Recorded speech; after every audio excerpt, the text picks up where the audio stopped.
Bueno, buenas noches. Muchas gracias por estar hoy acá en el Subte.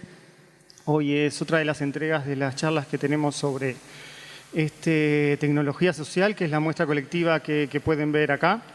Y bueno, el tema que hoy nos convoca es hablar un poco de arte y ciencia. Tenemos a tres de los artistas que están presentes en la muestra. Pablo Benítez Tiscornia, Valentina Mondada y Vladimir Múvich. Los dos primeros son no sé si decir colectivo porque son dos, pero los que hicieron la obra que está ahí atrás de ustedes, sobre que es como un robot y hay interacción de parte del público. Y Vladimir, pueden ver la obra aquí al costado, es una investigación sobre el arte nacional y uso de tecnología, matemáticas en el análisis del tema de lo que es el arte y las exposiciones, ¿no? Los concursos. La metodología que pensamos seguir y abordar hoy tiene que ver con... Me gustaría más que nada que ellos hablen un poco de su obra, de su trabajo y de pronto después sí hablar un poco más sobre cuál es la relación entre arte y ciencia, cómo dos campos de conocimiento se pueden entrecruzar, cómo pueden interactuar, qué cosas puede tomar uno del otro. Lo que vemos actualmente es que de pronto el arte es como más simpático al momento de poder aproximarse a lo que es la ciencia, y la ciencia ya no es algo tan rígido y duro como lo era hace 100 años, después de reflexiones como las de Kuhn, que establece cierto cuestionamiento a la historia y al progreso científico, donde aborda temas como el consenso científico en la creación de paradigmas. Ya hay una cuestión histórica en el tema de la ciencia, sino algo más de influencias sociales dentro del campo. Y la ciencia ahí empieza a tambalearse. Es un científico, no es un filósofo, que pone, como desestabiliza el campo de la ciencia y se transforma así en uno de los filósofos, unos epistemólogos más importantes. Él lo que hace es hablar de la influencia de lo social, del campo propiamente científico, de la sociedad científica, y cómo eso influye en la construcción de lo que son los paradigmas científicos y el concepto de verdad, ¿no? Que es importantísimo en la ciencia. Por otro lado, hablamos del arte. El arte lo que establece es aparentemente o supone cierta subjetividad, y por momentos el arte intenta realmente como aproximarse a lo que es la verdad, por otro lado. Y uno de los pensadores importantes que podemos considerar es Gadamer, cuando habla antepone la idea de concepto a la de sentido, y el sentido es lo que da la obra de arte, y es como un sentido dual, donde las ideas van hacia el espectador y el espectador va hacia la obra, y la obra es lo que conecta artista y espectador, vendría a ser. Bueno, así que para acortar un poquito la introducción, me gustaría que de pronto Pablo Benítez primero y Valentina después nos hablen un poco de cómo fue este proyecto, cómo lo instrumentaron y cuál es el núcleo duro de los conceptos que quiere abordar la obra, ¿no? Hay un maniquí, hay una interacción, pero ¿qué más hay acá y qué se pone en cuestionamiento?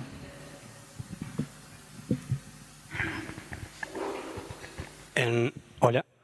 En realidad, capaz que contarle un poco cómo nos conocimos con Vale, que está bueno como principio de lo que después fue la obra. Primero, odio las charlas, odio esas cosas, me pongo súper nervioso, es como que no sé, está bueno igual. Yo fui a dar una charla en Bellas Artes y Valentina estaba dentro de los estudiantes. Y nada, nos pasamos el contacto y yo empecé a ver trabajos de ella más del lado de indumentaria, de vestuario, no sé cómo llamarle en ese caso. Y y me pareció interesante. Siempre me gusta juntarme con otro artista primero para tener menos trabajo y después para unir cosas y chocarnos, que me parece que es lo más interesante, que con Valentina nos pasó pila, que para mí fue como lo más productivo del proceso, el chocarnos, el no así no, sí así sí, eso fue súper interesante. Bueno, nos conocimos y le propuse eso, robotizar de alguna forma, con todos los factores contrarios que teníamos, el económico y millones más, tratar de robotizar una indumentaria. Fue un proceso largo, empezamos con millones de charlas, juntadas, tratar de llegar a un consenso de lo que queríamos o a un no consenso de lo que queríamos hacer y creamos Más M, yo le digo M+, pero es Más M, esta obra que es una instalación interactiva donde los espectadores pueden movilizar partes de esta cosa que nosotros creemos que es una indumentaria. En lo conceptual, no sé si querés hablar vos o... En lo conceptual. Sí, en lo conceptual, Pablo me propuso trabajar sobre la opresión del cuerpo femenino, como ver el control social que ejerce la sociedad reflejado en la moda, en la indumentaria, que es un poco lo que he estudiado. Y bueno, trabajar sobre eso. Bueno, en este caso es el cuerpo femenino porque creemos que es como el más representativo, pero está reflejado en toda la sociedad. Y bueno, vincular esos puntos de opresión, capaz que llevarlo, trabajar más trabajamos capaz que más a los íconos de la antigüedad, que era el corsé, el miriñaque, cosas como que reflejan el control social, pero que hoy en día se siguen viendo en otras cosas. Capaz que eso es como más simbólico, icónico de la opresión, pero actualmente sigue estando y es como la indumentaria refleja ese control, pero que se ve en muchas cosas más también. No sé si te querés. No, les quería plantear una pregunta sobre el objeto de la obra. ¿Por qué se plantearon hacer un robot interactivo? ¿Se podría haber hecho una pintura sobre la opresión de la mujer? ¿Cuál es la línea que une el campo de la moda y el arte y la ciencia? Y de alguna manera, ¿cómo de esta manera en la que están construyendo un objeto se pone en cuestión ese tipo de cosas y no podría ser de otra manera? En realidad podría ser de millones de maneras, pero creo que elegimos la robótica por esto del interactuar y yo cambiar con mi intención. Obviamente podríamos haber puesto un maniquí y decirle a la gente que con un bate lo rompiera todo. Hay millones de tipos de interacción.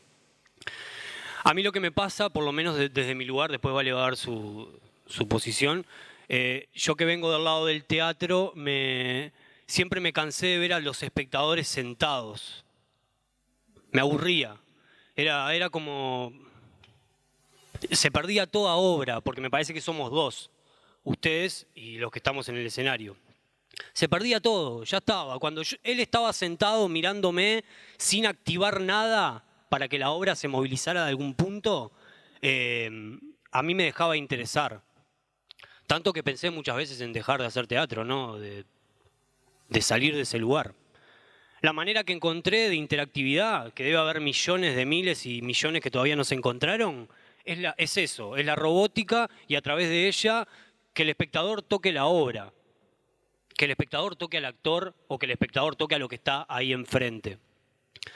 Por eso planteamos esto y también desde un lugar de ustedes de decisión. Yo cuando toco y movilizo algo estoy decidiendo hacer, que me parece que es un punto importante a la hora de esto de la opresión, porque todos sabemos que los hombres y las mujeres que unos tacos altos son bonitos, pero sabemos que lastiman también, ¿no? Que tienen un dolor corporal que le da al que se los ponga, ya sea mujer o sea hombre o sea lo que sea, que lastima.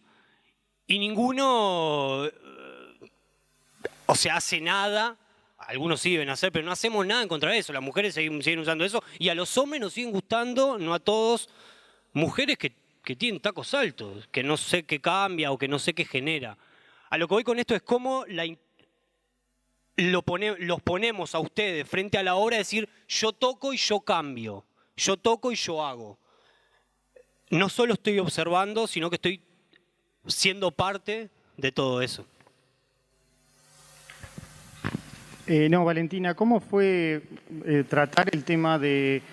Digo, porque acá está abordado como el prejuicio o la idea de modelo social de lo femenino, no hay un análisis de los modelos masculinos, ¿no? Siempre, obviamente vivimos una sociedad que donde todo está construido, todo tiene como un registro simbólico y hasta la idea de masculinidad está impuesta y cuando un hombre, un varón, no representa o no se apega a esa idea de masculinidad, se pone en cuestión y se lo encasilla en un nuevo estrato, ¿no? Con un nuevo nombre y nominación. ¿Cómo fue la interacción con Pablo al momento de, bueno, vamos a tratar el tema de la mujer? ¿Fue fácil de tratarlo? ¿Cómo investigaron sobre eso? Sí, bueno, fácil, no es un tema fácil de tratar, creo que es un tema que está muy en auge también y en mi caso no me gusta irme muy por el lado del feminismo, como que tampoco los extremos como que no son buenos y también teníamos como visiones distintas que teníamos que tratar de unificar o no, pero simplemente como conocer la postura del otro, que es lo que nos pasa día a día, chocamos con posturas de todo el tiempo, cada uno tiene su idea de cómo está la sociedad parada hoy en día, lo que es feminismo, machismo, creo que es un tema muy profundo, a lo cual seguimos pensando de formas distintas, cada uno tiene su postura. No. ¿Les parece que en esta obra, porque lo que manejan es ciertos movimientos sutiles, ¿no? La sutileza es como una de las cosas protagónicas de la obra, porque se podría haber hecho un cartel donde se hablara en contra de la moda, de la ropa, de los prejuicios, pero acá hay movimientos leves, cosas tan mínimas como mover algo parecido a un medallón que tienen ¿creen que es importante dentro del arte contemporáneo bajar la pelota, me sale, disculpen, pero reducir un poco lo sensacionalista y poner al espectador en una situación de reflexión, de afinar la percepción sobre la recepción de esa obra? En verdad a mí lo que me pasa es que esos servos que yo puse valen más baratos. Entonces capaz que si no hubiese usado unos servos un poquito más grandes y hubiese hecho algo más monumental. Pero son más baratos, entonces es lo que me da en el arte hoy acá para hacerlo. Pero más allá de eso sí tiene como algo que tratamos de eso de la sutileza y tratar de que el espectador tenga que también observar si estoy tocando algo. ¿Qué es lo que se mueve, no? No es que toco y salen estrellas de colores, que me doy cuenta, sino que, por ejemplo, ese medallón tengo que observar. Yo toco y qué es lo que muevo. Creo que en mi opinión sí tiene que ver con la sutileza de la obra y más que nada en la sutileza de Valentina. Porque yo soy bastante tosco. Incluso, capaz que varios artistas que están acá y que me conocen saben que soy más tosco en el hacer y en el coso. Incluso los choques con Valentina eran estéticos. De decir, ay no, pará, no la agujerees así. Y yo le estaba dando con un martillo para quebrar todo. Pero la sutileza, creo que justamente el otro día me hacían no una crítica, sino que una observación que era, se ve claramente que hay una mujer atrás de esa obra. Y yo dije, uy, ¿por qué? Y creo que tiene que ver con eso, con esa sutileza. No lo puedo encasillar en ningún lugar. Creo que el arte contemporáneo lo puede mostrar de muchas formas, ya sea de esa forma sutil o súper chocante. Sí, también venía un poco por trabajar sobre la escala del cuerpo, la indumentaria, que sea algo real, que es algo que el cuerpo lleva, que es portador, y no algo que, o sea, como también que en este caso está puesto sobre un maniquí, pero en algún momento pensamos que lo podría llevar una persona, pero no fue el caso. Al final decimos que el maniquí era la mejor opción, pero era como trabajar sobre el cuerpo, como que el cuerpo es el que lleva ese trabajo. Quería no dejar pasar algo que parece que no sería pertinente.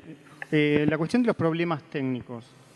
Parecería que en la charla poco importa si se rompe un cable o si falla uno de los motores. Pero creo que la interrogante aparece a partir del tema de la comunicación con el espectador y cómo el espectador se aproxima a la obra. Para contarles un poco, hay un sensor en una de las esquinas donde hay que pasarle la mano y eso mueve una parte del robot y están algo sobresalen un poco de la caja y hay un cartel que dice pase la mano, no presionar. Y constantemente la gente no lee el cartel y presiona esos botones y se ha roto, no sé si 4 o 5 veces. Pero más allá de lo simpático que pueda parecer la anécdota, lo que me preocupa es cómo es la receptividad de la gente si ustedes se plantean modificar de repente la codificación para que sea más simple de entender que hasta un cartel es como algo que es problemático en la conexión entre la obra y el espectador y cómo ese nexo que parecía tan claro simplemente con un cartel, la gente no lo ve. Y creo que eso refleja parte de cómo somos hoy, qué esperamos cuando llegamos a una obra. Lo primero que hacer es, nosotros que estamos acá, vemos como que la gente quiere pasar rápido, mover parte del robot y seguir de largo y no pararse Y eso es uno de los temas complejos del arte contemporáneo, que es capturar al espectador y la percepción del mismo, ¿no? Obviamente es una problemática técnica para mí porque en verdad es una problemática buena y una problemática mala. En lo técnico es malo porque rompe sensores y valen caros. Pero me parece bueno en algún punto porque habla de generaciones, habla de nativos digitales y de gente que no, ¿entendés? Que no nació en ese lugar. Y eso para mí es increíble porque me acuerdo el primer día que cuando se abrió la muestra, se abrió y 10 minutos después había unas personas mayores de 50 años que no es una crítica a los mayores de 50 años, que seguramente haya mayores de 50 años que son mucho más tecnológicos que cualquiera de los que estamos acá. No es una crítica contra eso. Estoy hablando de nativos digitales y inmigrantes digitales, ¿no? O sea, es como de gente que está en dos lugares diferentes y que nació en épocas diferentes, que obviamente tiene diferentes conocimientos. El primer día se rompió instantáneamente y una cosa que me gustó fue que yo tuve que ponerme a arreglar en la inauguración de mi obra, cuando estaba repleto de gente, la obra. Entonces yo estaba sacando cables, mordiendo los cables, poniendo. Dije, uy, ¿esto no es interesante también? ¿Esto no es interesante para el que está mirando? Ver cómo el artista se pone, o los artistas se ponen a crear o recrear su obra nuevamente. Y me dio eso, dije, qué bueno que pasó eso, qué bueno que vinieron unas señoras veteranas que metieron los dedos adentro y rompieron el sensor. Y también me di cuenta, justamente ese día, es que había una nenita que no sé, tendría 5 años, 6.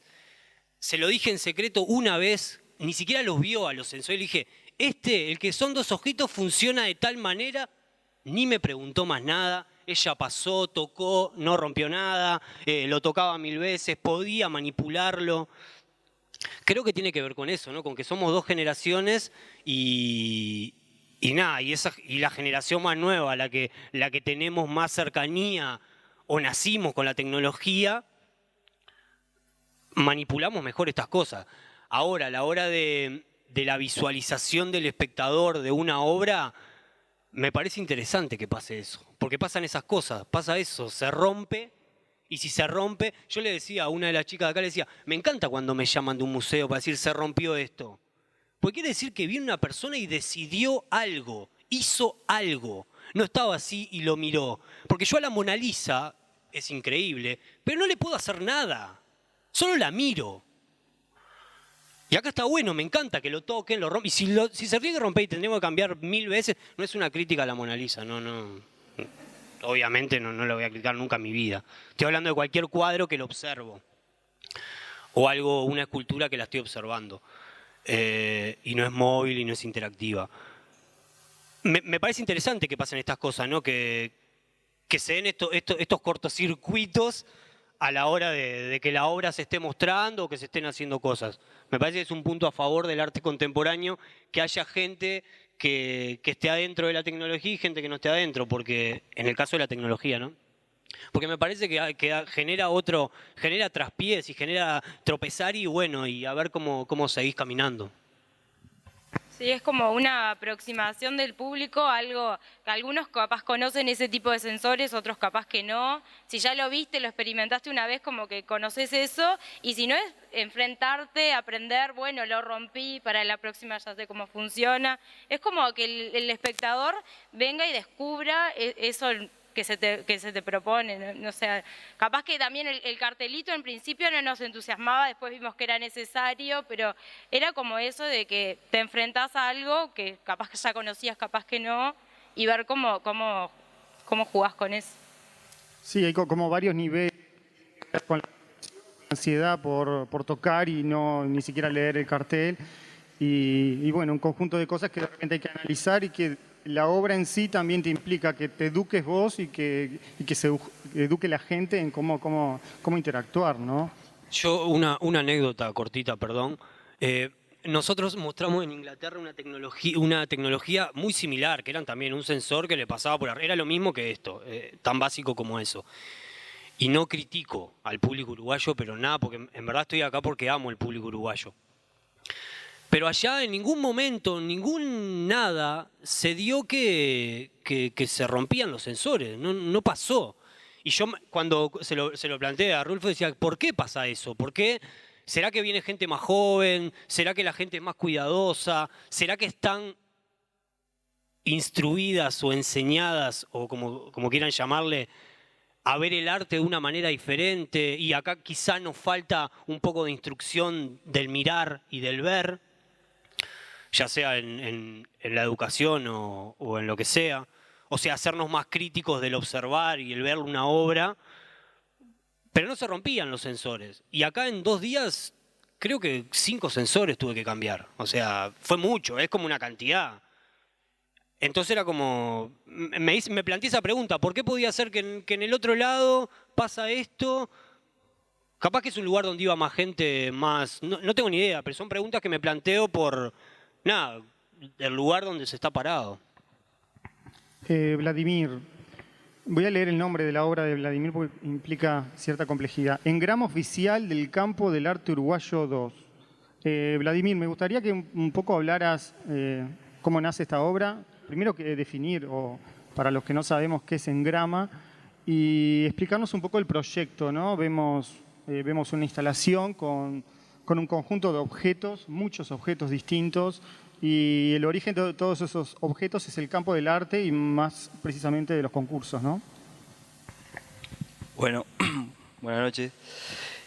Bueno, básicamente, para empezar por el título, Engrama. El engrama es, eso está definido por un biólogo evolutivo que se llama Zygmunt Wolfman, que él planteaba en una publicación que se llamaba De Neme, él planteaba que el engrama era una huella que quedaba en el cerebro. Es una huella que todo ser vivo, cuando genera una instancia de relacionamiento con algo, genera una ruta en la cual queda una huella.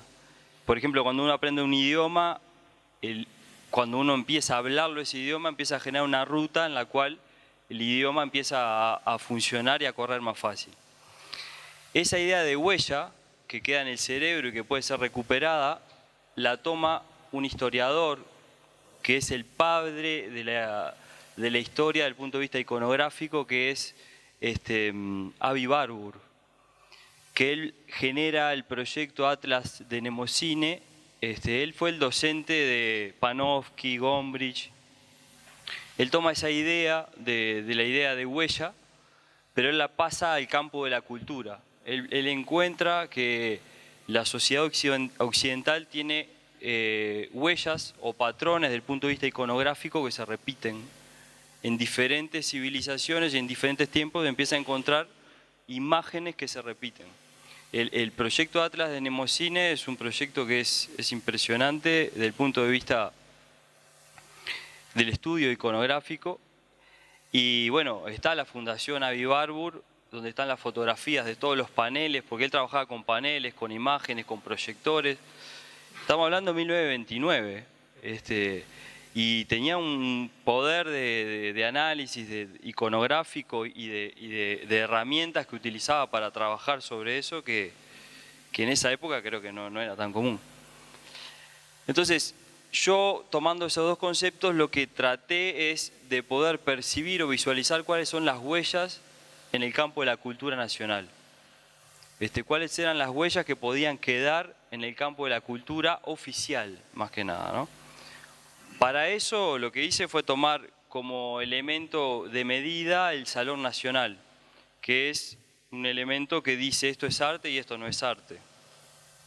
Tomarlo desde el principio hasta el 2012, y de ahí hice 15 tomas puntuales de solo lo premiado, ¿no? Lo que el jurado dice esto es arte, no lo seleccionado. Como metodología de trabajo lo que utilicé fue agarrar los catálogos de esos salones, tomé 15. Una de las cosas que tenían que ser para poder medir ese salón tenía que tener imagen y ficha técnica. Si no tenía fotografía, no me podía basar solo en la ficha técnica, porque muchas veces la ficha técnica no está bien. Entonces, cuando uno tiene la imagen y lee la ficha técnica, puede sacar decir, bueno, sí, esto sí es grabado, ¿no? A veces decían acuarela y en realidad era una aguatinta, podía pasar esos problemas. Después que hago eso, tomo los datos, lo paso a una planilla Excel y después meto toda esa información en un programa de visualización de datos. Es un software que trabaja con la teoría de grafos, que básicamente la teoría de grafos lo que hace es un punto es información y una línea es la unión entre información e información. Entonces lo que generé eran 15 morfologías, porque la hipótesis del proyecto era que cada colección de arte en función a su contenido tiene que tener una morfología específica. ¿Y qué estoy diciendo cuando estoy hablando contenido? Cuando uno analiza un salón, lo puede analizar de diferentes lugares, pero una cosa que sí es analizable directamente es cómo fue concebida o producida esa pieza desde el punto de vista técnico o material. Entonces ahí uno puede visualizar si fue premiada pintura, grabado, escultura, fotografía, nuevos medios. Otra cosa que puede también tomar como dato es qué experiencia sensorial está asociada a la hora de ver esa pieza. Si es una obra bidimensional, un cuadro, la experiencia sensorial que puede estar asociada es la visión. Pero si es, por ejemplo, una obra robótica, lo que está asociado ahí es la visión, el movimiento de circulación, la interacción, si tiene sonido, el sonido, hay un montón de variables que empiezan a incorporarse. Entonces, después que tenemos esos datos tomados, los incorporo en ese software y lo que me generan son modelos con morfologías. Lo que pude empezar a reconocer y a ver es que esas morfologías tenían similitud cuando el contenido era parecido. Entonces lo que pude empezar a generar fueron como familias evolutivas, donde todos los que eran similares se parecían en forma, y en función a que pude ver que habían familias evolutivas, dije, bueno, si hay familias evolutivas, tienen que haber momentos donde la evolución de la colección hace algún cambio. Entonces ahí pasé al campo de la historia. Después que vi que pasaba eso, dije, bueno, quiero contrastar con el campo de la historia. Si bien los salones son generados por la oficialidad de nuestro país pasó varias instancias. Entonces quise ver cómo el campo de la cultura, el campo de la sociedad y el campo de la política influenciaban en la premiación. Y realmente se ve. Se ve cuando la primera vez que se acepta un nuevo soporte en las colecciones nacionales. Cuando hablamos de nuevos soportes estamos hablando en la historia del arte tradicional, en la historia del arte están los soportes tradicionales y los nuevos soportes comienzan con el collage y el ensamblaje en 1912, con los trabajos de Picasso y Braque. Eso fue en 1912, pero la primera vez que la oficialidad del campo uruguayo aceptó un collage y un ensamblaje fue en 1964, como parte que podía formar parte de una colección oficial. Estamos hablando que hay 52 años de delay entre la aceptación de que un soporte de ese tipo puede formar parte de una colección. Para mí ese era un dato interesante, porque después que pasa eso, comienzan a entrar los nuevos soportes. Empiezan a haber más collage, más ensamblaje y empieza a entrar la fotografía también. Eso pasa 64, 68, 71. Pero en el 74 la forma, la morfología cambia y se parece a las morfologías anteriores al 64. Hay una vuelta atrás. Ahí pasó algo también. En el 73 fue la dictadura. Entonces, en función a eso dije, bueno, la hipótesis que pueden haber tres posibles cosas que pasaron. Una es que los jurados tuvieran una visión reaccionaria frente al campo y dijeran, bueno, esto no es arte, entonces no se acepta. Otra opción que es válida y existió, porque el gremio de los artistas plásticos del Uruguay firmaron una carta en la cual decían que había que tratar que no presentarse a los salones porque estaban organizados por el gobierno militar. Entonces también existe la posibilidad que la gente que pudiera generar ese tipo de trabajos no se presentara. Y la otra opción es que hubiera persecución frente a artistas que trabajaban, estuvieran presos o que estuvieran en el exilio o bueno, que capaz que, no sé, si murió algún artista. Y bueno, eso lo estaba dando un modelo matemático contrastado con la realidad. Después otra cosa que se puede ver es que pasa eso y en el 80 hay una morfología que es similar a la del 64. Parece que hubiera una reapertura técnica. La misma forma que había en el 64 aparece en el 80. Y ahí lo muy gracioso y lo muy difícil de comprobar es que ese salón de 1980, donde hay como una reapertura técnica, se realiza en diciembre de 1980 y el plebiscito del 80 se hizo en noviembre. Es difícil de comprobar, pero en realidad parece como cuando hay una reapertura política posible, aparece nuevamente una reapertura técnica en los soportes. Eso es muy difícil de comprobar. Después de eso, en el 84, yo no lo tomé como dato, pero en el 84 es la última vez que se hace el salón. Eso es otra cosa muy rara. Se deja de hacer el salón desde el 84 hasta el 2001. Desaparece el salón. En el 2001 reaparece y cuando reaparece explota la forma. ¿Por qué? Porque no hubo, primero lo que me parece que pasó es que no se vio el crecimiento natural de todos los medios ingresando naturalmente desde el 74, porque ahí ya hubo un corte abrupto, no se ve naturalmente cómo podrían haber ido ingresando los nuevos medios, los nuevos soportes, las nuevas experiencias sensoriales. Después se corta en el 84 hasta el 2001 y después en el 2001 reaparece todo. Aparecen muchos nuevos medios que no estaban presentes, muchas experiencias sensoriales que no estaban presentes. Y en el 2001 están todas las posibles formas o las posibles familias de producción del campo del arte. Y luego del 2001, lo que empieza a pasar es, empieza a haber un retroceso empiezan a desaparecer los medios tradicionales. En el 2001 llegan a estar todos juntos. Están la familia de producción bidimensional, está la familia de producción tridimensional y está la familia de los nuevos medios y soportes, ¿no? Luego del 2001 comienzan a desaparecer los medios tradicionales de producción. Primero empieza a desaparecer la escultura.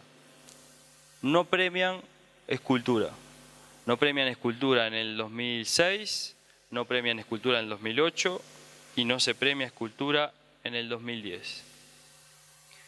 Y en el 2012 desaparece la escultura y la pintura. Solo se premian nuevos medios y soportes. Lo más interesante de eso otra vez es ver cómo en el premio del 2014 se genera un premio específico para pintura. Yo creo que es una reacción natural a la tendencia que venía de que los soportes tradicionales estaban siendo excluidos de las premiaciones nacionales. Básicamente lo que yo intenté buscar es ver cómo el campo del arte o la producción de arte está influida por el contexto, que siempre está influida por el contexto. Lo que pasa que esto tenía una forma que incluso te marcaba, decía, algo está pasando en ese lugar, algo, por eso cambió esa forma, pasó algo. Entonces ahí uno iba a la historia y buscaba, ¿qué pasó acá? Y bueno, como proceso de trabajo y de análisis fue eso básicamente. Después lo que sí busqué es poder materializarlo en esculturas y bueno, y hay un trabajo de publicación también, ¿no? Es como un trabajo en varios niveles.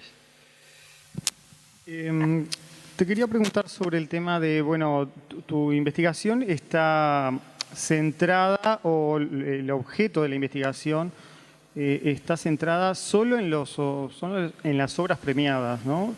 De alguna manera, las hipótesis que planteás o las conclusiones están cernidas por el hecho de que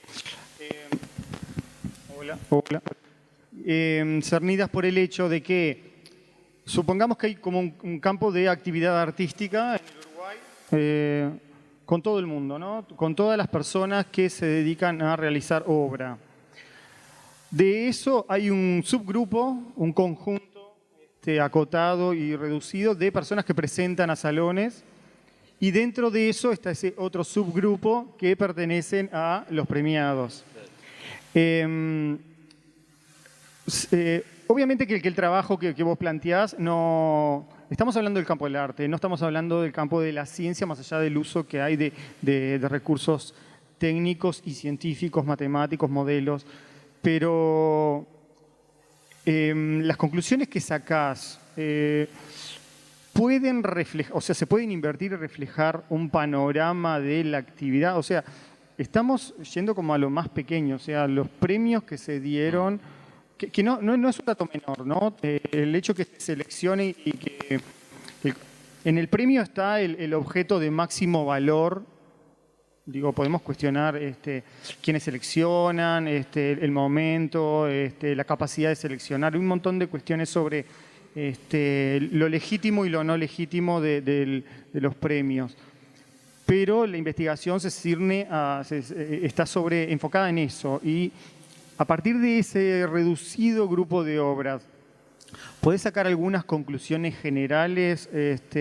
¿Podés ver como cierto progreso, entre comillas, en una época, quiebres? Digo, más o menos creo que lo nombraste, sobre más que nada el cisma que se produce en el año 74, donde hay como una vuelta atrás con determinados lenguajes que parecen que son menos nocivos que otros. Como si de alguna manera el hecho de pintar es menos transgresor que hacer una instalación o video. Eso por un lado. Y la otra cuestión que me planteo es, bueno, en ese estudio que haces sobre los distintos lenguajes que adquieren más protagonismo, de repente la pintura siempre tuvo cierto... ¿Hay alguna idea de revanchismo de la época actual de que, bueno, vamos a premiar solo cuestiones que tengan que ver con los nuevos medios? Yo en función a el trabajo que hice yo no podría sacar una conclusión de eso, ¿no? De que pueda existir un revanchismo. Yo les quiero avisar que yo me he formado, yo vengo del campo tradicional. Yo soy pintor y grabador. Entonces, como que.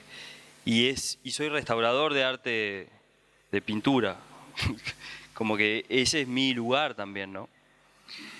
Pero sinceramente no sé si existe un revanchismo de decir, bueno, ahora sí. Pero lo que sí se ve, el dato frío es que eso pasó. El dato frío es que lo que pasó es que primero queda fuera la escultura y luego queda fuera la pintura. Entonces, no sé si es un tema de revanchismo, no sé. La gente que me conoce sabe que yo creo que todo el mundo puede convivir en la producción de arte. En realidad no tiene sentido que una forma de expresión esté por encima de otra forma de expresión, porque son medios que dicen, y bueno, para decir esto, la mejor forma es robótica, pero para decir otra cosa, el mejor medio, capaz que es un grabado. A mí esa parte no me preocupa y tampoco me interesa estar de un bando o de otro bando. El que me conoce también sabe que soy así. Pero el dato frío habla de algo así. El dato frío habla de que, bueno, pasó eso. Lo que pasó es que se llegó a un punto donde luego empezó a desaparecer los medios tradicionales. Y hubo una reacción del campo oficial que buscó meter otra vez los medios tradicionales. Que tampoco creo que esa sea la forma. Porque en realidad para mí la entrada o salida de los medios de producción tiene que ser natural, no tiene que ser por obligación. Sino lo que sí podríamos hacer es armar premio nuevos medios, premio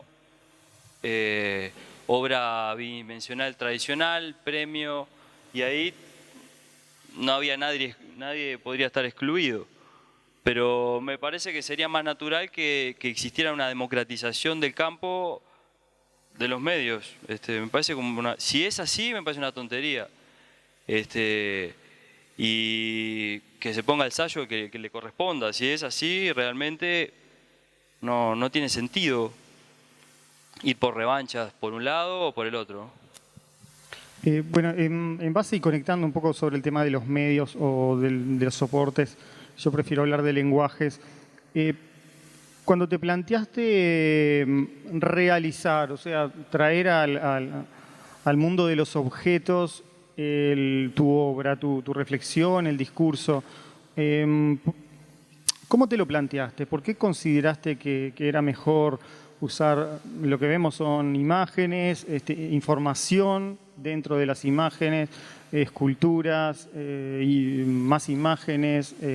Hay como un lenguaje que no deja agarrarse por ningún lado, no podemos hablar de instalación porque propiamente dicha, no podemos hablar ni de pinturas, es como algo que no sé, yo tampoco. Que no sabemos bien cómo llamarlo.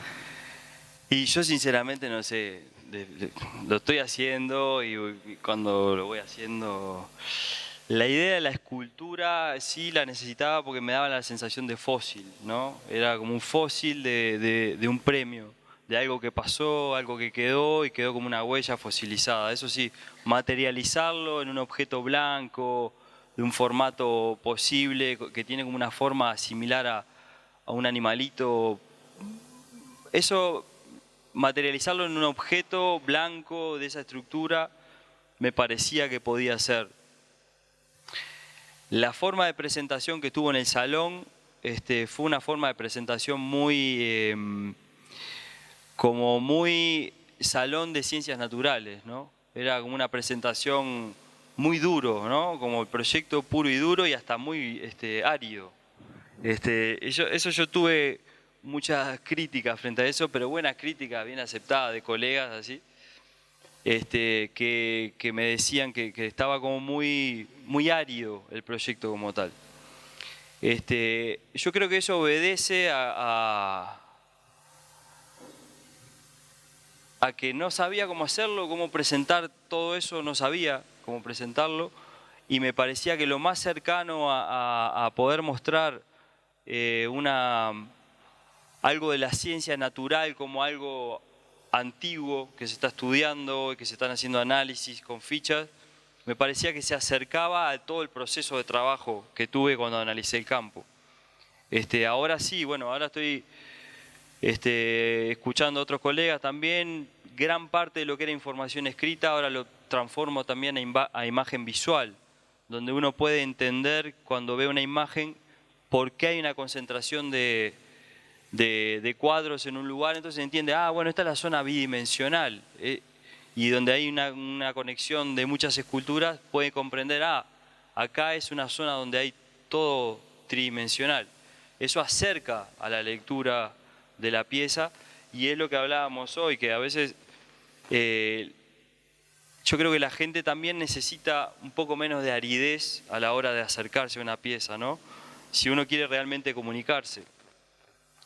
Bueno, ahora estoy como buscando nuevas vías de comunicación de un proyecto bastante complejo y árido. Bien. Bueno, quería volver a Pablo un poco y hablar en general, más como en abstracto sobre arte y ciencia, que es la charla que nos convoca un poco acá.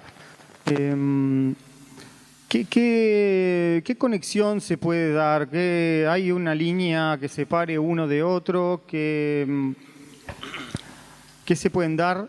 ¿Qué se puede compartir? Y bueno, no es de alguna manera lo que separa uno y otro un terreno muy por explorar, más allá que el arte es casi como el terreno de lo que se puede explorar, el terreno más amplio o más permisivo de exploración del ser humano, de la percepción, del conocimiento.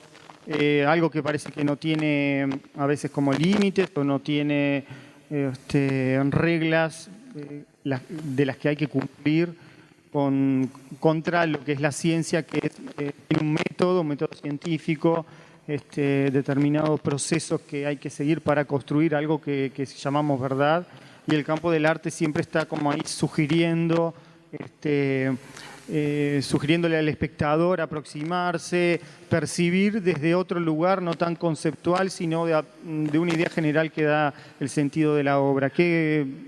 Para redondear la pregunta, bueno, entre arte y ciencia, ¿qué se puede encontrar? ¿Qué podemos buscar? Varias cosas. Primero quería contar una anécdota, porque para mí tiene que ver con un cortocircuito lo que es ciencia y arte. Y quería contar una anécdota que es boba, tonta, pero para mí está interesante. Yo cuando era chico tenía un autito a control remoto que funcionaba con pilas. Y tenía a mi abuelo, que ahora está muerto, pero que siempre me daba unas Panasonic, una pila Panasonic.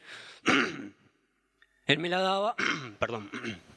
Él me la daba, yo usaba el autito, se me gastaba, y iba de vuelta al abuelo a que me dé la misma pila. Y era como magia, porque yo le daba una pila azul, creo que era, y él me devolvía la misma pila. Y yo siempre, a cada 2 días, cargaba las pilas. Que no era cargar, lo que hacía el viejo era me cambiaba la pila. Y un día le pregunté, abuelo, ¿cómo haces vos para cargar que todos los días me esté dando una pila? Y me dice, las alimento. O sea, les doy de comer. Y yo me quedé con eso y dije, ¿cómo las alimenta, le da de comer? Me dice, sí, como vos le pregunté, ¿cómo que las alimentás? Me dice, sí, como vos te alimentás, como vos comés, como lo que te da tu madre, que te da la comida todos los días. Y ahí me quedé pensando en eso, justamente. Y dije, bueno, esta vez que se me gaste la pila no se la voy a dar a mi abuelo y la voy a alimentar. Y se me ocurrió alimentarla con electricidad. Con electricidad 220, ¿no? La enchufé con 2 cablecitos, enchufé a la pila al 220 y obviamente hizo tremendo cortocircuito. Yo volé y me hice pelota. Pero me dejó como esa anécdota, como el cortocircuito. La anécdota es para eso, el por qué. Hoy decías vos que como que el arte es más, como más...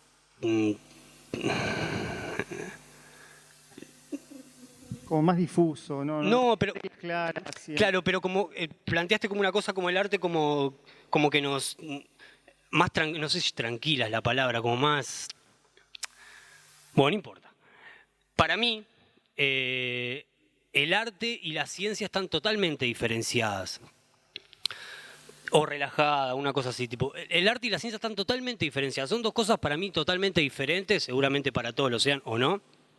Pero me puse a pensar qué era el arte para mí y por qué yo hacía arte y por qué yo le usaba elementos, ya sea como herramienta o como obra en sí, elementos científicos, entre comillas. Y me puse a pensar que el arte para mí tiene que perturbar, tiene que pinchar, tiene que chocar, tiene que inestabilizar, tiene que cortar. Y me puse a pensar del lado de la ciencia que tiene muchas cosas que no son tan así, ¿no? Que trata de buscar cosas estables, que sigan un patrón, porque si no, no son comprobables hasta que cambie un paradigma, ¿no? Después cambiará todo. Pero como que me puse a pensar que son bien diferentes. Y dije, claro, ahí está mi respuesta de por qué yo trato de hacer mis obras también con esto de mezclar la ciencia y el arte. Aparte de esto de la interactividad que expliqué, que me parece que es importante que el espectador toque y haga y deshaga en la pieza, tiene que ver con esto, ¿no? Con dos cosas que son totalmente diferentes y que se chocan. Se empiezan a chocar. El arte y la ciencia para mí se chocan y eso a mí me interesa. Me interesan los choques, como dije al principio. Me interesa chocar con Valentina, que era mi colectivo. Me interesan esos choques. Me parece que son interesantes. Entonces, a la hora de pensar en un concepto de arte y de ciencia, lo pensé como eso, como un cortocircuito entre ellas que generan algo. En el caso mío fue una caída y una ruptura de todo mi hueso cuando me caí para atrás por el choque eléctrico, pero en el caso de la unión de la ciencia y del arte es ese cortocircuito que las hace, en mi punto de vista, unirse. Valentina. Bueno, o sea, para mí la ciencia también, la ciencia y la tecnología como que también van de la mano, o sea, la tecnología se nutre de la ciencia y me parece que es como como que el arte lo toma y que no puede escapar a ello. Me parece que desde la herramienta o el medio o el lenguaje que utilices, podés intentar ir por otro lado, pero creo que siempre te estás nutriendo de eso, aunque quieras ir por otro camino, como que es inseparable en el día a día de pensar un lenguaje, de lo que sea, como que está vinculado. Vladimir. Yo hace 4 años pensaba que el arte y la ciencia no tenían nada que ver. Estaba convencido. Y este proyecto tiene 4 años así de trabajo. Y yo estoy convencido que tiene un íntimo vínculo. Para mí tienen niveles de verdad diferentes. La verdad de la ciencia es una verdad comprobable, medible, y la verdad del arte es la verdad del artista que está trabajando con sus niveles de verdad. Quien sabe, quien es un artista real y está reflexionando y trabajando en serio, cuando produce tiene un nivel de verdad. Es su verdad. La producción que está haciendo habla de su verdad. Puede ser que sea subjetiva, sí, es subjetiva, pero es el nivel de verdad que está llevando esa persona adelante. Y no dudo que esos niveles de verdad en el campo del arte, cuando comienzan a mezclarse con la ciencia, abren líneas de investigación. Ya hay gente que está trabajando en la confluencia real. Hay gente, ahora hace poco, yo no me acuerdo el nombre, pero hace poco había una beca que la ganó una chilena, que es para trabajar primero en un observatorio que hay en Chile y después, que es uno de los observatorios mejores del mundo, y después se iba a trabajar al acelerador de partículas más grande del mundo, con su producción de obra, buscando trabajar en función a lo que se está trabajando. Después, otra cosa que están trabajando con artistas es el mundo de lo que le dicen la Big Data. La Big Data es todo lo que generamos hoy nosotros, la información que generamos nosotros, llamada de celular, todo es información, que eso está en algún lugar. Lo que no se está encontrando es la forma de generar patrones para poder usar todos esos niveles de información que tenemos. Se está trabajando con artistas para ver si tienen otra forma de entender esa realidad y poder hacer algo. Entonces, yo creo que ese cortocircuito que habla él, para mí es un cortocircuito que es, yo no sé si es de principio del siglo XIX, capaz, cuando comienza el tema de las ciencias duras, o del siglo XVIII, ¿no? Y el arte queda como una expresión bueno, son artistas. Pero si bien va un poco más atrás, Leonardo era un artista, pero era un científico. Y él usaba el arte como una herramienta para estudiar, porque él necesitaba poder hacer un estudio de un ojo, entonces agarraba un ojo, lo hervía con yema de huevo y después lo podía cortar y podía dibujarlo, pero él tenía que saber dibujar. Entonces, ese cortocircuito yo creo que es un cortocircuito artificial, no real, del campo. Por ejemplo, ahora estoy trabajando en lo que, por ejemplo, hablaba Rulfo hoy, de poder hacer una visión del campo real. Yo lo que hice antes fue una visión corta. Para poder hacer una visión del campo real o un observatorio, es necesario construir un software que pueda analizar. Salir por las muestras, analizar muestras. Pac. Bueno, eso lo tengo que hacer con gente de Facultad de Ingeniería. Yo no lo puedo hacer.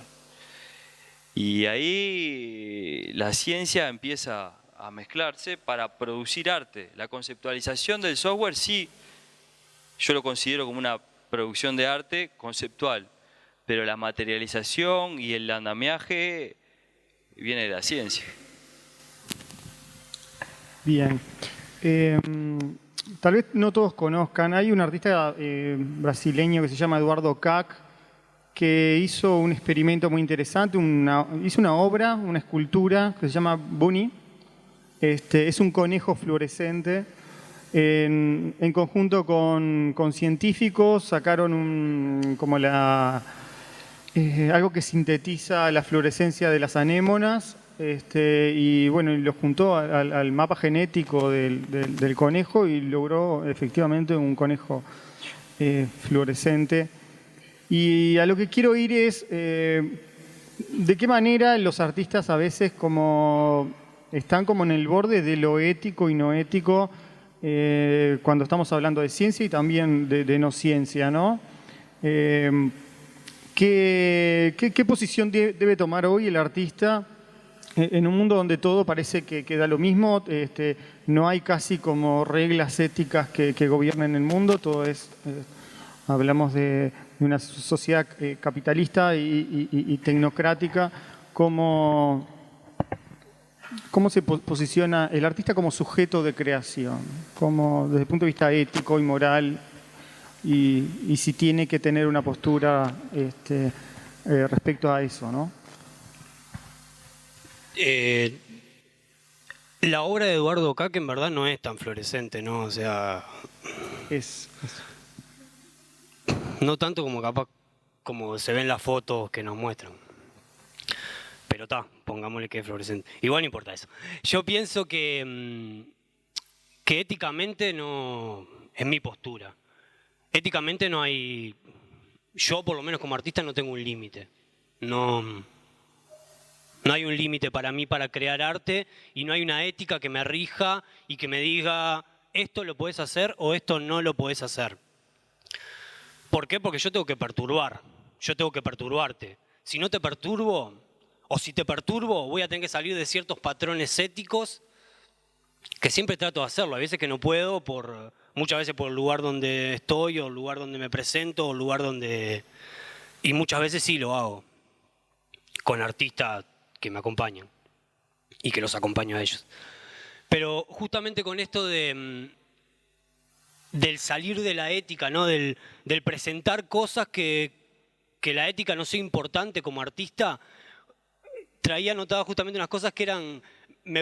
venía leyendo, yo vivo en Manantiales, afuera, y venía leyendo un libro de William Gibson y Doru, que se los recomiendo a todo William Gibson, pero que nada, que desde la literatura son los que empiezan a pinchar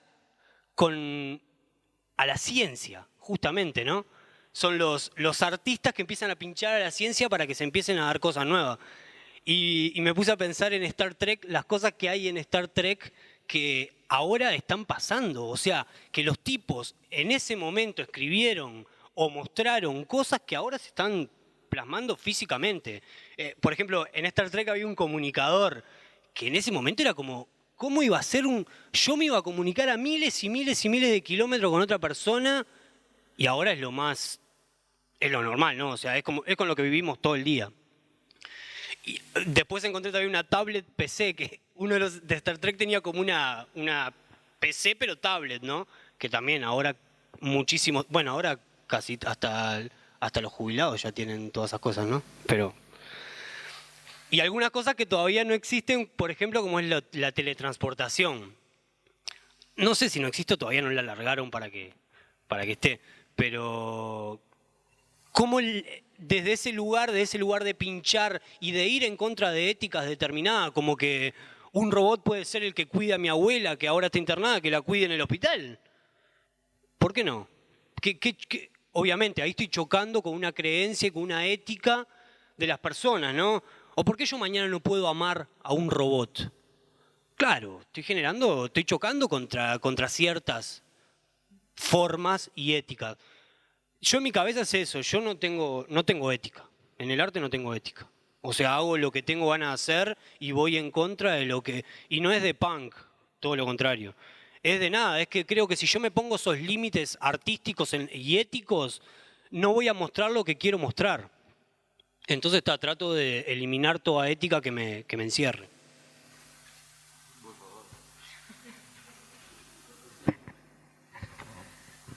Bueno, la edad se ve que hace cosas.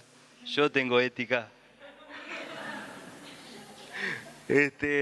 No, yo hay cosas que no puedo hacer. Debe ser porque para guardar el monstruo que tengo adentro, entonces me agarro y me conformo, me quedo medio cuadradito. Pero me imagino que estamos hablando de cosas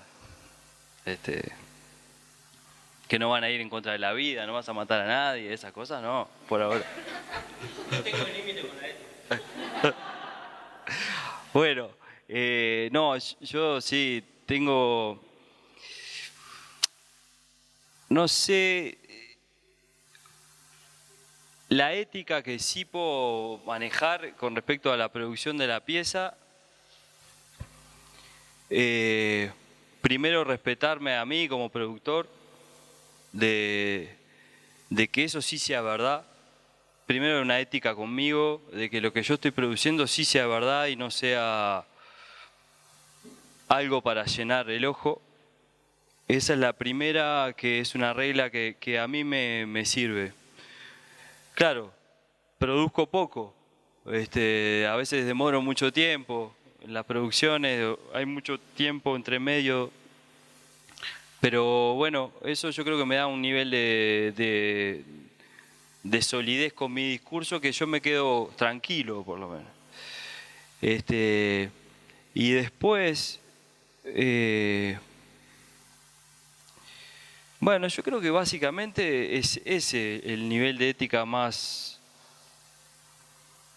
fuerte, porque después sobre analizar qué otro nivel de ética puede tener otra persona, yo ya ni me considero que pueda tener la herramienta como para poder decir, bueno, este artista está falto de moral o está falto de ética. yo no podría ponerme en ese lugar si lo estoy analizando como arte, ¿no? Sí puedo salir del campo del arte después y tener una conversación en el campo de la moral, si hay que tenerla, pero si no es necesaria, no tendría por qué tenerla tampoco. Pero bueno, yo creo que el nivel más básico de ética es para mí, para mi producción. Otra pregunta. En momentos que la tecnología parece que todo lo toma, todos los campos de la sociedad están casi como parasitados por lo tecnológico. Los artistas que se plantean determinadas cuestiones, análisis de lo real, poner en duda determinadas cosas que pasan en la sociedad, no es como seguir estando del lado de la tecnología al momento de usarla en una sociedad que está absorbida por lo tecnológico. No debería haber como, bueno, vamos a volver a la pintura porque como contrapartidas a lo que vemos o al estado actual de las cosas. Sí.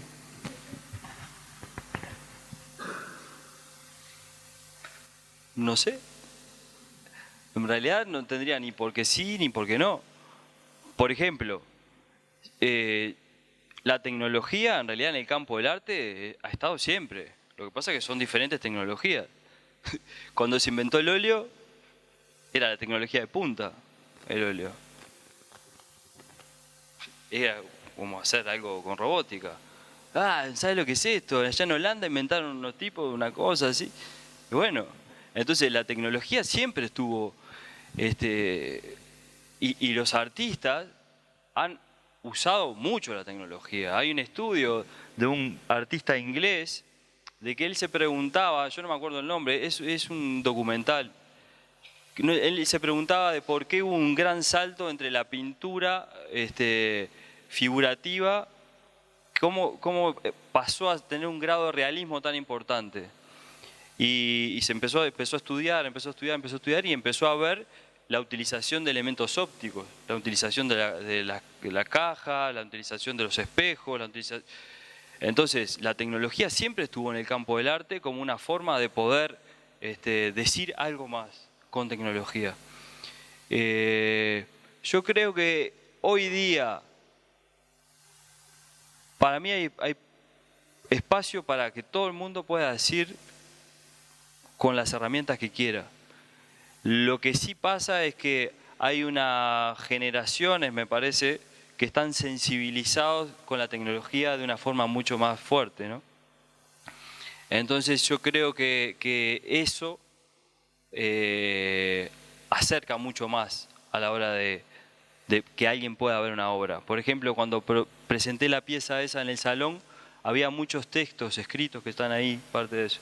Y un colega que estaba presente, creo, me dijo, mirá que yo me tomé el trabajo de leer todo. Me dice, pero hoy día el tiempo es oro. La gente no para a leer, la gente no para a analizar. Y eso es parte de este tiempo. Yo creo que si uno quiere comunicar también tiene que estar consciente de que eso es una realidad. Y bueno, y frente a esa realidad poder acotarse y poder decir lo mismo. No sé si sirvió la respuesta. ¿Sí? Yo pienso más medio lo mismo. O sea, me parece que creo que Rulfo también se enfocó más a la tecnología actual, ¿no? A lo que son los nuevos medios quizá, o cómo la sociedad está llena de tecnología. Pero pienso justamente lo mismo. Me parece que la sociedad es la que le pide al artista, de alguna forma, y el artista es el que decide, ¿no? Si le da el mismo pan o le da otra cosa.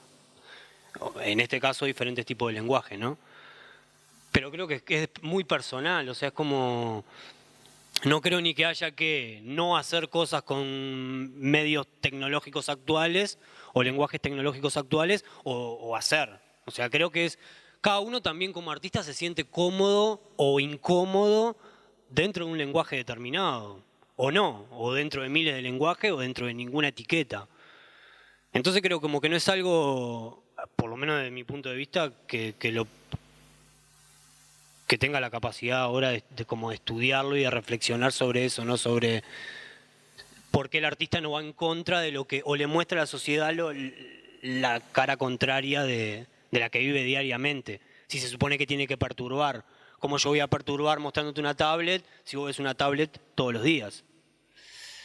Y claro, pero también debe depender de muchas cosas eso. O sea, me parece que como que depende de cada uno y de cada artista cuál sea la forma o no de generar eso.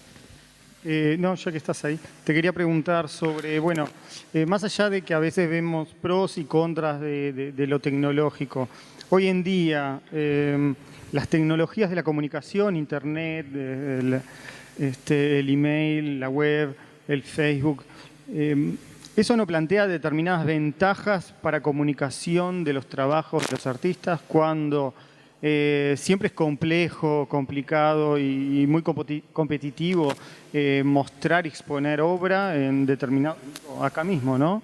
Las tecnologías de la comunicación no son un gran paso, una gran ayuda para los artistas actuales. Para mí sí, sin duda. O sea, es como tengo más cosas, más lugares, más opciones, más recovecos.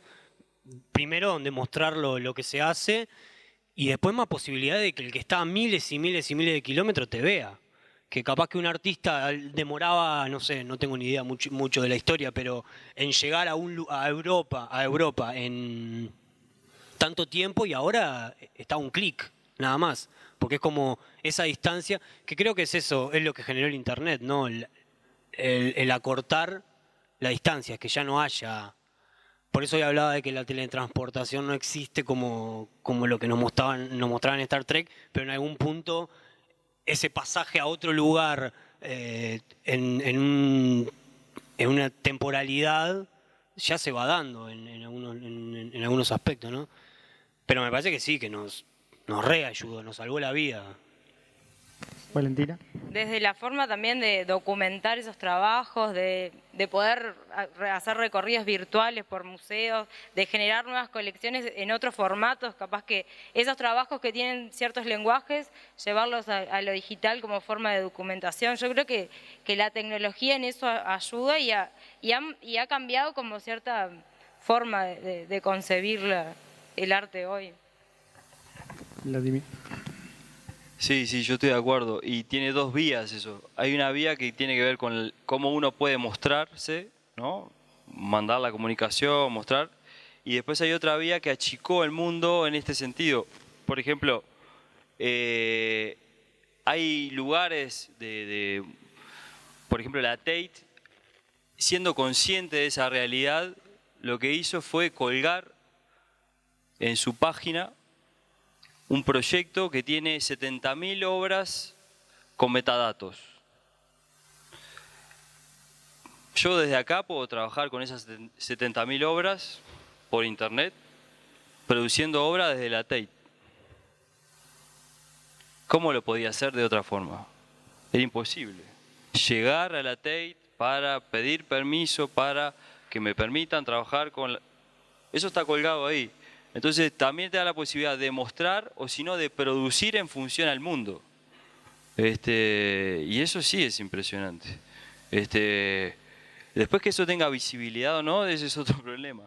Pero que sí existe la posibilidad de producir en función a la red, eso es verdad.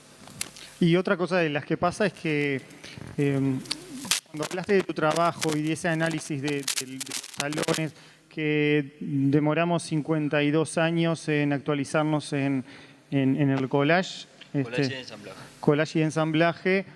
Hoy en día la tecnología permite ver lo que se está haciendo en la documenta de Kassel, en la Tate. Hay una fluidez de la comunicación que lo que permite es estar al tanto de lo que se hace afuera, actualizarse y educarse también, ¿no? Claro, lo que se está viendo también es lo que dice alguien que eso es arte. Exacto. Entonces, bueno, hay una legitimación y bueno, y uno decide si, bueno, sigo esto o no sigo esto, pero También está ese filtro, ¿no? Claro, ahí está el concepto de cómo construimos herramientas de análisis, ¿no? La web lo que tiene es una infinidad de propuestas, y uno tiene que tener algún tipo de herramienta para decir, bueno, esto está bien, esto no, esto lo elijo y esto no.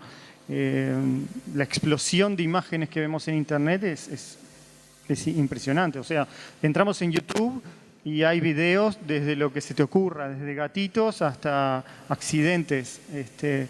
Y bueno, va en cada uno qué es lo que elige ver. Y bueno, ese creo que es el gran problema que tenemos hoy con la cantidad de información que tenemos. ¿Quién elige y cómo elegimos nosotros? No simplemente quién elige para nosotros, sino qué herramientas podemos construir nosotros para elegir, ¿no? No sé si alguien del público quiere hacer alguna pregunta para como ir cerrando. ¿Alguien tiene alguna inquietud o quiere observar? Por allá tenemos a Fabián Barros, que también es el artista que tenemos por acá. Si quieres pasar y en la próxima. Me gustaría que hicieran como una conclusión final sobre su trabajo y sobre... Ay, perdón. Carlos Musso. Aquí arrojó una primera piedra con el análisis del Salón Nacional. Creo que tiene que continuar con una segunda, que queda como un deber. El paralelismo entre la caída del Salón Nacional y el auge de los salones municipales. El problema que... Que son Sí, una característica muy fuerte. sí, Coincide con que terminada la dictadura, la comisión que organizaba el Salón Nacional es desintegrada. Y empiezan a ver como posturas de que el país es moderno, no es moderno, se toma. Yo de lo que me acordaba que en la década del 50 en Uruguay el sector que no fue abstracto, luego de la exposición de Tapia, creo que no existe. Sin embargo, el reconocimiento de ese tipo de dificultades es grave. Pero te tiene como que ver, buscar ese otro dato, ¿no? Porque casualmente además hay un momento en que coinciden dos posiciones políticas distintas, sí. que nos explicarían también un poco Sí, cuál consideran que es sí. lo moderno o lo actual. Sí, la idea de trabajar con el salón, después sí, incluso lo estuvimos hablando con Rulfo, el problema es a veces conseguir catálogos. Porque es muy difícil, uno no puede, lo que necesita sí es tener un dato frío, que el dato frío es lo que la oficialidad dijo esto es, y está escrito en un papel. Porque si no, uno puede estar manejando mal la información. Y los catálogos de los salones nacionales, municipales, me ha costado un poco. Yo sé que en el Blanes puede llegar a ver de esa etapa. Alguno hay acá, pero sí, eso es verdad. Y después están los otros concursos que habían a la par, ¿no? Salón Coca-Cola, el que organizaba la Alianza Uruguay-Estados Unidos, ver esos, sí, es un trabajito. Muchas gracias. Sí. Bueno, me gustaría que fuera cerrando un poco el tema. ¿Qué conclusiones sacás de tu propuesta? ¿Qué recepción tuviste de la misma? Y bueno. Está. Bueno, ahora el proyecto en realidad es un proyecto que sigue, es una plataforma ahora en realidad, que sigue. Se hizo la parte nacional oficial y ahora la proyección, la idea es que sea internacional. para poder hacer comparaciones entre colecciones que puedan ser una colección sajona y una colección iberoamericana, una colección latina. Entonces ahí se está en la idea, se está tratando de construir herramientas informáticas que puedan trabajar metiéndose a los museos a colectar información. Esa es una parte del proyecto. Después hay otra parte del proyecto que habla de lo que hablaba Rulfo, que es colectar información in situ, no después del cernidor de lo que es un jurado, ¿no? Sino hacer como un observatorio del campo, tomarse 1 año o 2 años para salir realmente a ver las muestras y poder tener una representación de todo lo que se pueda llegar a ver en lugares puntuales, ¿no? Que eso sí es lo que hay que terminar de organizar. Y con eso poder tener un observatorio del campo real, de ver qué se está produciendo, de qué lugares, ahí se puede llegar a ver qué entra, qué no entra también. Y eso en el campo nacional, y en el campo internacional trabajar viendo cómo las colecciones del mundo se han armado y poder entender qué pasa en los diferentes momentos históricos para que entren piezas a colecciones, y no. Es un trabajo largo y sin plata, pero seguiremos. Valentín. No sé. Una conclusión general sobre el proyecto que plantearon, cómo fue la recepción del público, qué cosas puede...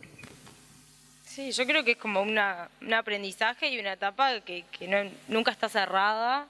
O sea, es como ver cómo se comporta esto, el público, y nos quedaron también, a mí personalmente, creo que a Pablo también, muchas cosas pendientes y ganas de seguir haciendo, que capaz es con esto, capaz que es con otra cosa, pero creo que es como eso de continuar, de que no se termina con la inauguración de la obra del museo y queda ahí.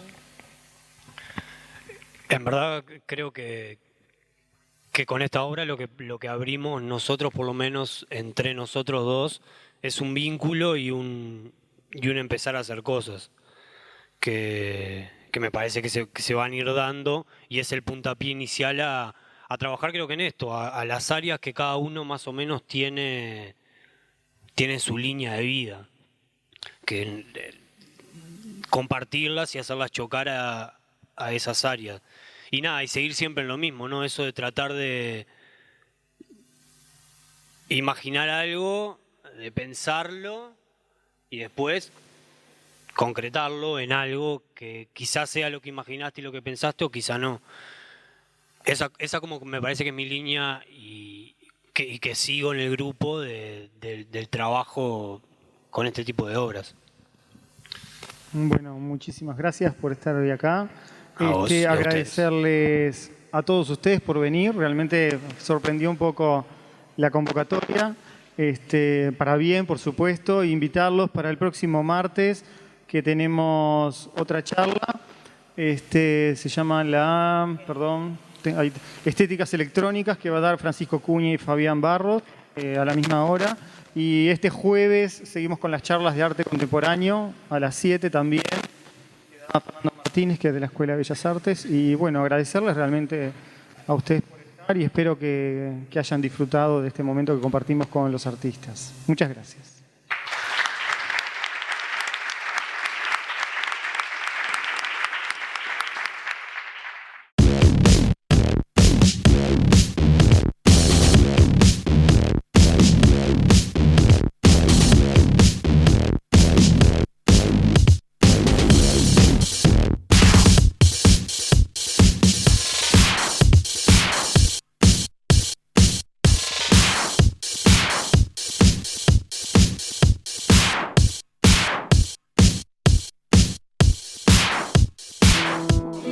Asuntos públicos. Para conocer mejor, para saber más.